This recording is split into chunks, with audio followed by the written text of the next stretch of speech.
Entre las formas de producción de energía en Colombia se destaca la energía hidroeléctrica con un porcentaje de producción de energía del 68,3%, la cual tiene centrales ubicadas en Bogotá, Guadalupe, Guatapé, Río Grande, Anchicayá, Caldas, Lebrija y Chivor.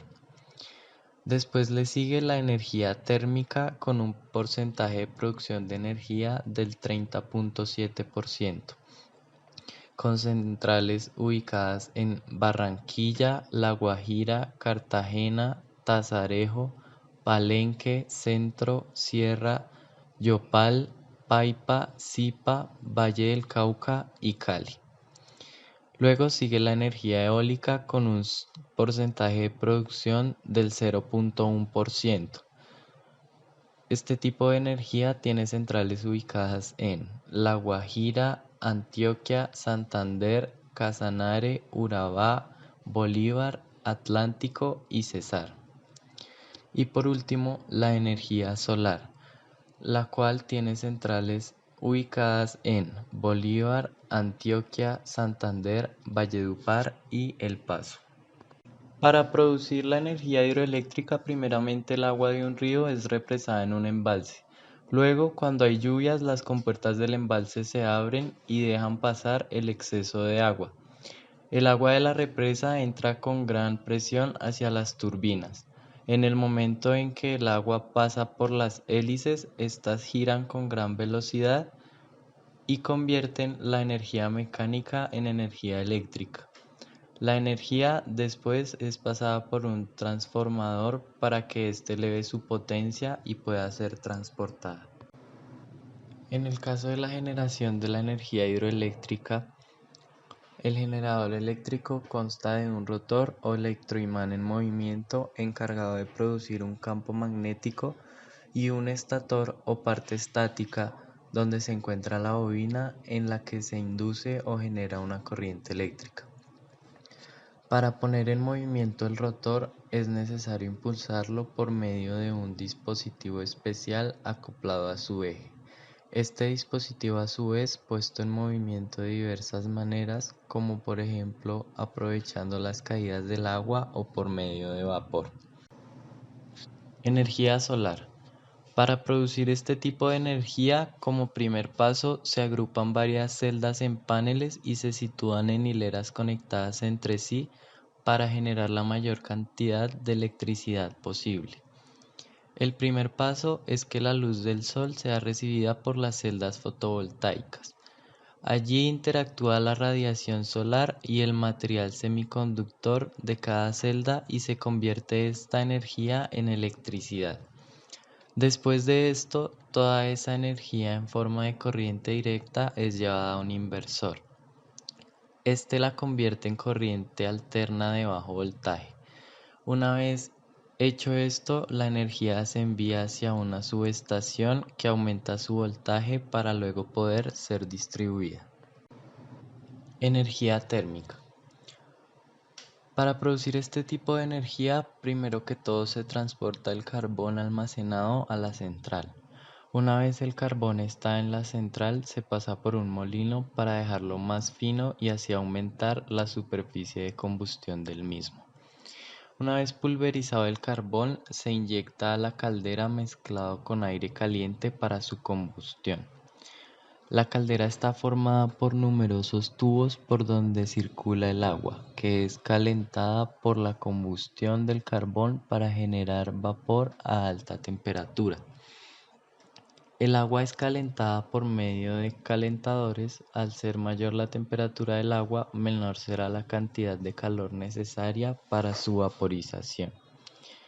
El vapor de agua generado en la caldera acciona los alabates de las turbinas de vapor, haciendo girar el eje de estas turbinas.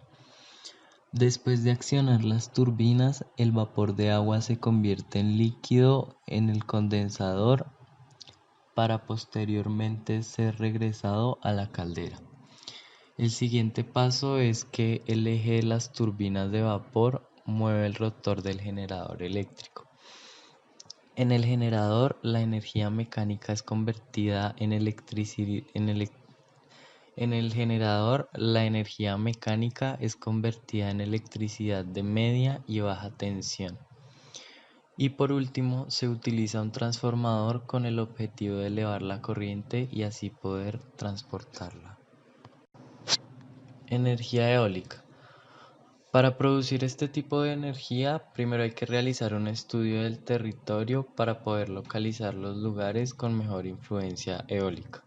Después de tener el sitio correcto, se ubican varios molinos de viento. El molino de viento está conformado por un gran mástil coronado por una góndola en la que hay enganchadas tres hélices. Las hélices se moverán con el aire del lugar seleccionado.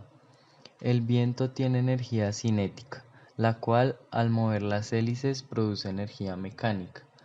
Un eje traslada esa energía mecánica girando dentro de bucles de alambre de cobre.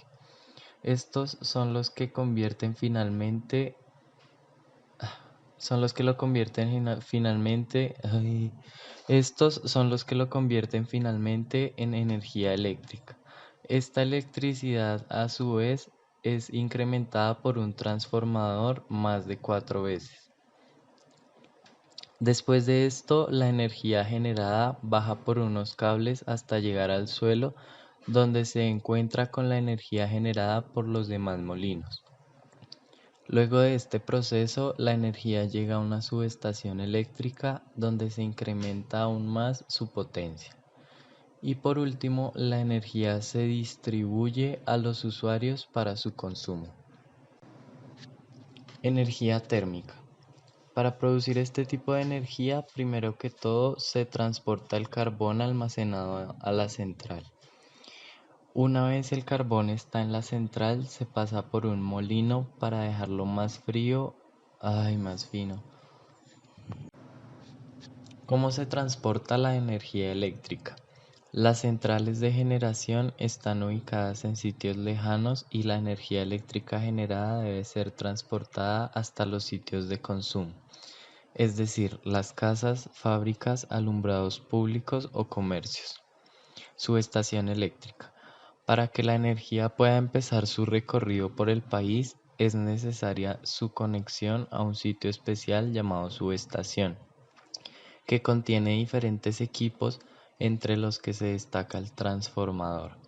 El transformador está conformado por dos bobinas enrolladas sobre un núcleo y tiene por efecto aumentar o disminuir la tensión eléctrica, requisito fundamental para poder transportar la energía a lo largo de grandes distancias. Típicamente los transformadores de una central elevan la tensión eléctrica hasta magnitudes de 115, 230 y 500.000 voltios. Líneas de transmisión. La manera más económica para transportar enormes cantidades de energía de un sitio a otro consiste en utilizar altos voltajes mediante cables o líneas conductoras de gran calibre sostenidas en torres o estructuras especiales aisladas de los cables. Las líneas de transmisión deben ser protegidas contra descargas atmosféricas como lo pueden ser los rayos, mediante un cable de guarda que va de torre a torre por encima de los cables conductores. Los rayos caen sobre el cable de guarda y son enviados a tierra en la torre más próxima, evitando así daños en las líneas y en los equipos de las subestaciones. Centros de consumo. Las líneas de transmisión llegan a subestaciones en los grandes centros de consumo. Centros de consumo. Las líneas de transmisión llegan a subestaciones en los grandes centros de consumo en donde se hace necesario disminuir su voltaje hasta 110 y 220 voltios para luego ser distribuida a todos los habitantes de la ciudad para su uso sin ningún peligro. En cada centro de consumo, los alambres conductores llegan a una caja metálica en la cual se instalan fusibles para protección contra incendios y cortocircuitos. Después de los fusibles se instala un contador que mide la cantidad de energía consumida.